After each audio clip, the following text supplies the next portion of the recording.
رزق کے بارے میں اقوال زرین۔ زمین پر چلنے والا ایسا کوئی جاندار نہیں ہے جس کا رزق اللہ کے ذمے نہ ہو۔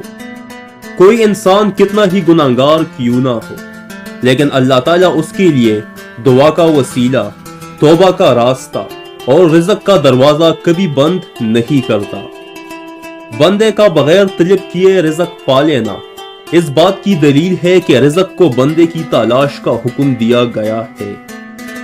حرام کی کمائی زیادہ ہوتی ہے لیکن اس میں برکت نہیں ہوتی، اور حلال کی کمائی کم ہوتی ہے لیکن اس میں برکت ضرور ہوتی ہے۔ اللہ تعالیٰ نے اپنا ایک نظام رکھا ہوا ہے۔ اس نے پرندوں کی جیب نہیں رکھی لیکن ان کا رزق رکھا ہے۔ کوئی شخص روزی اپنی لیاقت اور طاقت سے حاصل نہیں کر سکتا۔ اللہ سب کا رازق ہے۔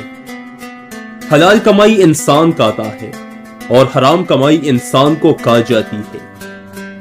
رزق اور عزت کسی کے اپنے اختیار میں نہیں، اللہ جسے چاہے دیتا ہے۔ جو اللہ کی دیے ہوئی رزق کو کافی سمجھے وہ زندگی میں کبھی کسی کا محتاج نہیں ہوتا۔ رزق کی خاطر لباس گندا کرنا ضمیر گندا کرنے سے بہتر ہے۔ رزق کی پیچھے اپنا ایمان خراب مت کرو، کیونکہ روزی انسان کو ایسے تلاش کرتا ہے جیسے مرنے والوں کو موت۔